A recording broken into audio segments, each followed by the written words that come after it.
반갑습니다. 김종훈입니다. 이번 시간에는 앞 시간에 이어서 음량에 관해서 한번 알아보도록 하겠습니다. 어떻게 음량을 가장 기본적으로 나뉘는지, 아주 기초분들은 실제로는 저희 기초 명리학인 기초 탄탄 명리를 한번 들어보시고 이 강의를 들으시면 더욱더 좋을 것 같습니다. 자, 음량은 기본적으로 양과 음의 구간으로 표시가 되겠죠.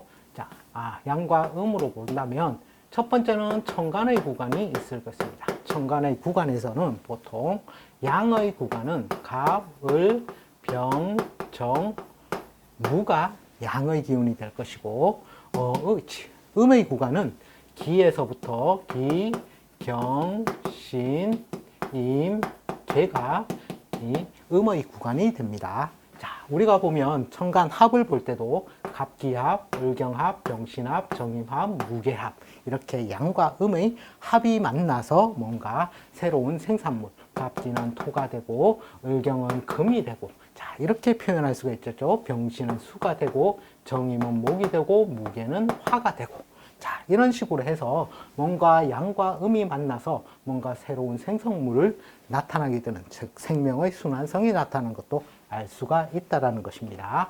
자, 그러면 지지의 구간에서는 음량을 어떻게 또 구분하겠습니까? 자, 실제로는 봄과 여름이 양의 구간이 되는 것이고, 음의 구간은 가을과 겨울이 음의 구간이 된다는 것입니다. 자, 요거는 조금 밑에서 쓰겠습니다. 자, 지지에서 양과 음을 따진다면 봄은 인, 묘, 진, 그리고 여름은 사, 오, 미가 양의 구간이 되는 것이고, 음의 구간은 신, 가을이죠. 신유술의 가을의 구간과 해자축의 겨울의 구간이 음의 구간이 된다는 것입니다. 자, 그리고 우리가 삼합에 의해서 우리가 또 양과 음의 구간을 또 나눌 수가 있겠죠. 자, 해, 묘, 미, 그리고 인, 오, 술은 어떻게 됩니까? 해묘미는 목국을 만들어서 봄이 되고, 인오술은 화를 만들어서 화국이 되죠. 자, 이 구간을 우리는 양의 구간으로 표시를 할 수가 있고, 그리고 지지 또 가을과 겨울을 나타내는 신자진과 사유축은, 신자진은 수국을 이루고 사유축은 금국을 이루게 됐죠. 자, 이렇게 해서 음의 구간으로도 나타내어지게 된다는 것이죠.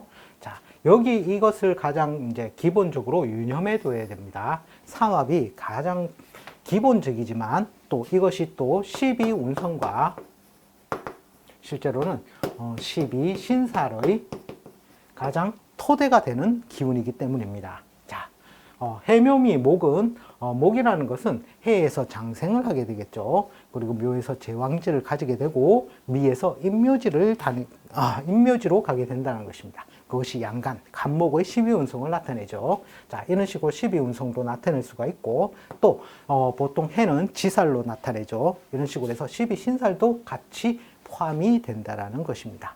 자, 이렇게 해서 양과 음을 구분 지을 수 있는 기준이 생긴다는 것이죠. 자, 그러면 이렇게 양과 음이 구분 짓게 되는데, 자, 이 음양을 어떻게 그러면 구분 짓는 기본 원리가 무엇이냐면, 우리 사주팔자라는 것은 기본적으로 8개의 글자로 이루어져 있습니다. 연의 천간에 있는 연간, 그리고 연의 지지에 있는 연지, 그것을 합해서 연주라고 표현을 하기도 하죠. 기둥주자를 써서. 그리고 월이 있고 일이 있고 시가 있다라는 것이죠. 즉, 월의 천간은 월간, 월의 지지는 월지. 자, 이 월지가 어떻게 됩니까? 즉, 여기에서 우리가 봄, 여름, 가을, 겨울을 나타낼 수가 있다는 것입니다. 가장 기본적인 상황은 봄과 여름은 양이 기본적으로 강한 환경이 되고, 가을과 겨울은 음이 강한 환경적 요인이 된다는 것입니다. 자, 자, 그러면 가장 심플하게 이 월을 기준으로 해서 그냥 양이 강하다, 음이 강하다고 표현을 하게 되면 아주 쉽겠지만 실제로는 이 간지라는 게 삼합의 작용이라든지 삼합 속에 있는 12운성의 작용에 의해서 봄, 여름에 태어났다 하더라도 양이 강한 계절에 태어났다 하더라도 음이 강한 팔자가 나올 수가 있고, 또 가을, 겨울에 태어나서 원래는 음이 강한 계절에 태어났는데 이 삼합이라든지 12운성에 의해서 양이 강한 경우로도 바뀔 수가 있다라는 것입니다. 자, 그렇게 되어서 뭔가 이 팔자가 봄, 여름에 태어났지만 음이 강한 팔자가 될 수도 있고, 가을, 겨울에 태어났지만 양이 강한 경우도 될 수가 있는 그런 구분을 할 수 있는 기준점이 존재를 해야 된다는 것이죠. 그것은 곧 이 삼합과 12운성에 의해서 나타나게 됩니다. 자, 그러면 삼합은, 자, 예를 들어서 가장 바뀌기 쉬운 글자가 무엇이냐 하면 보통 해묘미가 되겠죠. 자, 삼합에 의해서 이제 음양이 바뀔 수 있는 기준은 이 가운데 글자인 이 왕지가 있어 줘야지만이 삼합이 된다는 것입니다. 자, 신자진 같은 경우에는 어떻게 됩니까? 똑같이 이 왕지가 있어줘야 되겠죠. 그 다음에 사유축도 마찬가지고 이 왕지가 있어줘야 되고, 그리고 인오술도 마찬가지입니다. 왕지가 있어줘야 된다는 것이죠. 자, 예를 들어서 내가 해월에 태어났다는 것이죠. 해월에 태어났는데 묘가 있고 또는 뭐 용진자가 있다든지, 자, 이런 식으로 되었다면 한겨울에 태어났다 하더라도 이 해는 묘에 의해서 삼합에 의해서 끄달려가는 작용력이 있더라는 것입니다. 그래서 겨울이 실제로는 양으로 바뀔 수 있는 소지가 생기는데, 이 월은 기본적으로 계절이기 때문에 강한 것이라고 봐야 된다는 것이죠. 이 강한 것을 이기려 한다면 나머지 연이나 일이나 신은 약간 약한 존재이므로 혼자서는 이길 수가 없고, 그 주변에 uk은 도움을 주는 자가 있어야지만이 이 음양이 바뀔 수 있더라는 것이죠. 따라서 이 시가 진시처럼 이렇게 양으로 이루어진다면 이 둘이 양의 구간이 되겠죠. 따라서 한겨울에 태어났다 하더라도 이 경우에는 인묘의 작용도 있기 때문에 더욱더 큰 작용이 나타나게 됩니다. 이 묘를 따라서 양으로 바뀌어서 실제로는 한겨울에 태어났지만 양이 강해서 이 음을 쓰게 되는 그런 팔자로도 바뀔 수 있다는 것입니다. 자, 그러면 신자진의 경우에는 어떻게 되겠습니까? 진월에 태어났다 하더라도 쥐자자가 있다면 이때도 실제로는 봄에 태어나서 양이 강한 계절의 기운에 태어나서 양이 강한 것처럼 보이지만 이 쥐자자에 의해서 음이 강한 팔자로 충분히 바뀔 수 있다는 것도 염두에 두어야 한다는 것입니다. 자, 그 다음에 4월에 태어났다 한다면 사는 여름이죠. 초여름입니다. 여름에 태어났다 하더라도 이 유가 있다라면 어떻게 되겠습니까?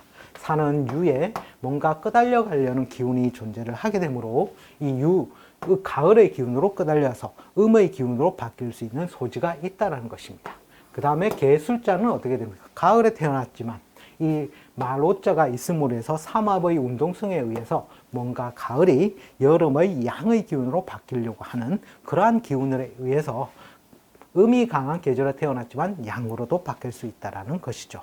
자, 그리고 이렇게 이 삼합에 의한 것만 있는 게 아니라 12운성적으로도 실제로는 그런 작용력이 존재를 하더라는 것이죠. 자, 우리가 12운성을 본다면 여기서 장생이죠. 장생, 목욕, 관대, 걸록, 제왕, 쇠, 병, 사, 묘, 절태, 양 이렇게 가게 되겠죠.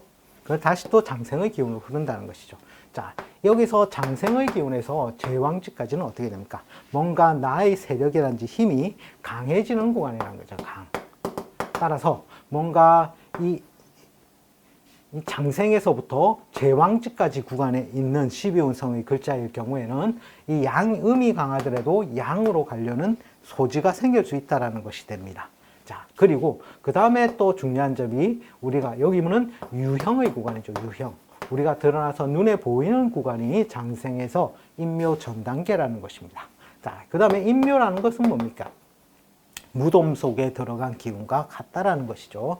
따라서 인묘 구간을 지나면 해서 무형, 실제로는 우리가 눈에는 안 보이지만 이면에 있는 에너지로 존재를 하게 되겠죠. 이 무형의 구간으로 갈 수 있는 인묘의 글자가 있을 때, 자, 이럴 때에도 뭔가 음양의 강약이 바뀔 수 있는 소지가 있더라는 것이죠.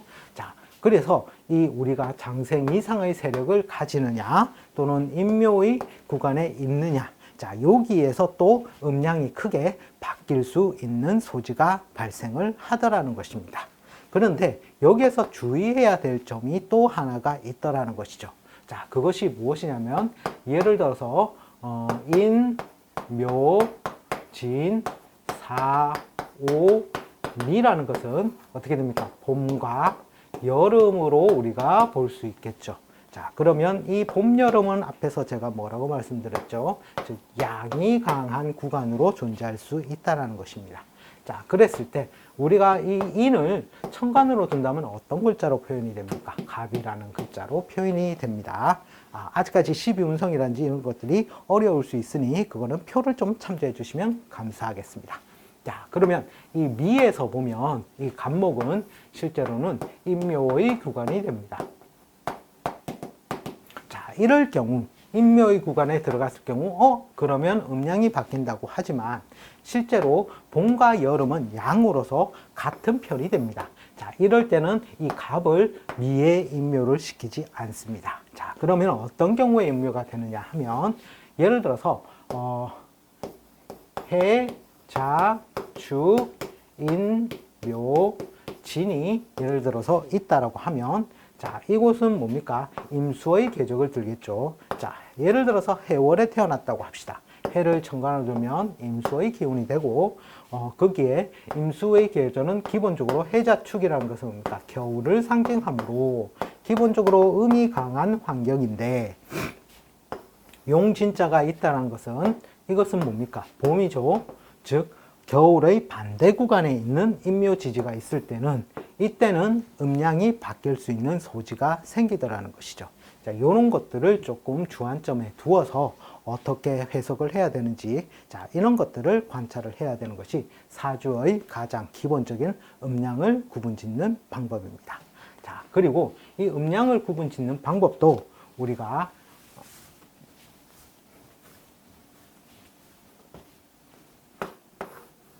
본다면, 자, 기본적으로 월이 가장 월지가 계절로서 뭐라고? 가장 강한 기운을 가지고 있다라고 말씀을 드렸죠.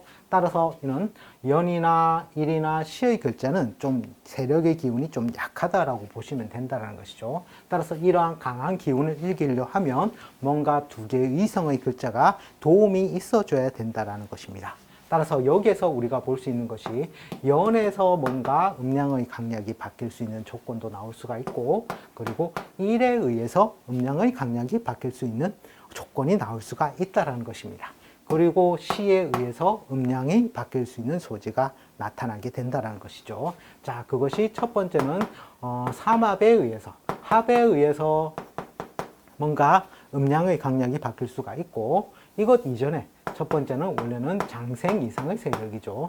장생 이상부터 제왕지까지 이렇게 갔을 때, 자, 이럴 때는 그 세력이 다음 세력을 밀어주는 작용이 있다라는 것이죠.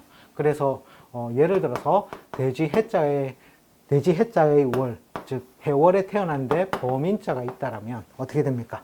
자, 범은 천간으로 들면 간목의 기운이 되고, 간목은 해에서 장생을 하죠. 따라서 장생이니까 뭔가 세력을 오히려 해가 인을 좀 더 적극적으로 더 도와서 세력을 키워줄 수 있는 힘이 되므로 음의 계절에 태어났더라도 양으로 바뀔 수 있는 소지가 있다라고 본다라는 것입니다. 자, 이런 것이 있고, 두 번째는 삼합의 왕지에 의해서, 왕지에 의해서 뭔가 음양의 강약이 바뀔 수 있더라는 것이죠. 그리고 마지막 세 번째로는 인묘에 의해서 그 기운을 꺾어들여서 즉 유의 모습을 무의 모습으로 전환하는 모습의 상태로서 이렇게 음량의 강약이 바뀔 수 있다라는 것입니다. 이것이 연에서 나올 수 있는 조건, 즉 연에서 이러한 세 가지 조건으로 음량의 강약을 판단할 수 있고, 그리고 1에 의해서 판단할 수 있고 시에 의해서 음량의 강약을 판단할 수 있다라는 것입니다. 자, 그러면 이번 시간에는 기본적으로 음량을 어떻게 나누는지 정의와 또 음량의 강약을 판단하는 가장 기본적인 기준점에 관해서 잠시 알아보았습니다. 다음 시간에는 연에서 음량이 바뀌는 조건들, 그러한 것들에 관해서 한번 알아볼 시간을 갖도록 하겠습니다. 시청해 주셔서 감사합니다. 다음 시간에 다시 또 찾아뵙겠습니다.